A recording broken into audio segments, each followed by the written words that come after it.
আসসালামু আলাইকুম রহমতুল্লাহি ওয়া বারাকাতুহু। সম্মানিত বন্ধুরা, আজকে আমরা অত্যন্ত ভারাক্রান্ত হৃদয় নিয়ে একটা কথা আপনাদেরকে জানিয়ে দিতে চাই। আজকে ইউটিউবে ফেসবুকের মধ্যে যে একটা জিনিস ভাইরাল হয়ে গেল, এক তরুণীকে কিছু সন্ত্রাসীরা নির্যাতন করতেছে।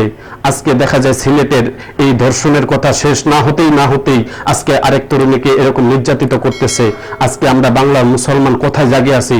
আজকে আমরা কোথায় মানুষরা আছি যে মা বোনদের ইজ্জত নিয়ে এরকম ছিনিমিনি খেলা হচ্ছে?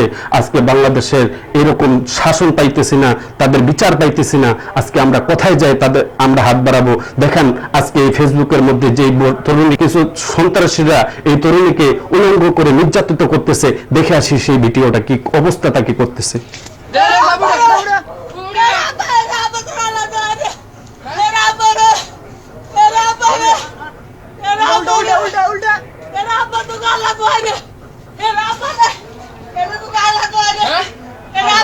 বন্ধুরা, এই যে একটা অবস্থা আমাদের দেশের মধ্যে চলতেছে, আজকে আমরা বাংলাদেশে 16 কোটি মুসলমান কোথায় জায়গায় আছি, কোথায় আমরা আছি? আজকের প্রতিবাদ আমরা জানাইতেছি না কেন?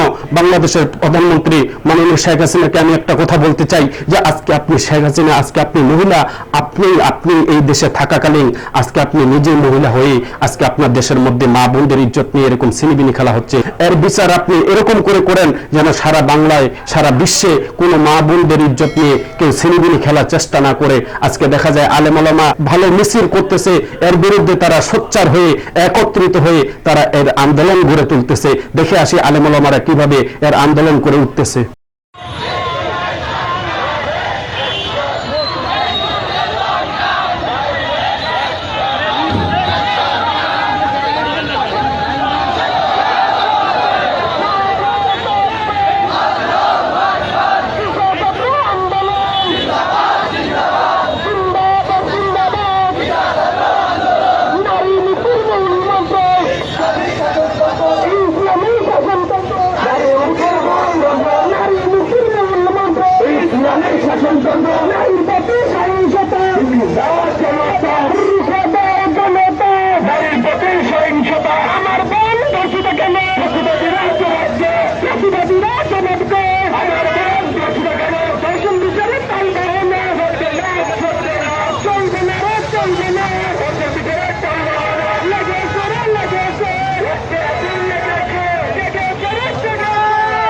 আজকে আমাদের মা বোনরা কোথায় নিরাপত্তা তারা পাবে? কোথায় তাদের আজকে ইজ্জত গুলো তারা রাখবে?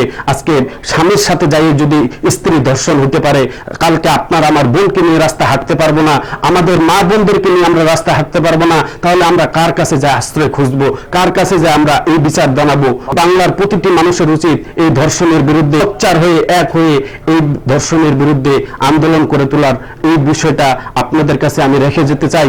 আর বিশেষ করে এই বাংলাদেশের জমিনে আর যেন কেউ ধর্ষণ না করতে পারে, আমরা বেশি বেশি করে এই আমাদের চ্যানেলটি শেয়ার করে দিই, সারা বিশ্বে সারা দেশে যেন এই কথাগুলো আমাদের ছড়িয়ে যায়। আসসালামু আলাইকুম ওয়া রাহমাতুল্লাহ।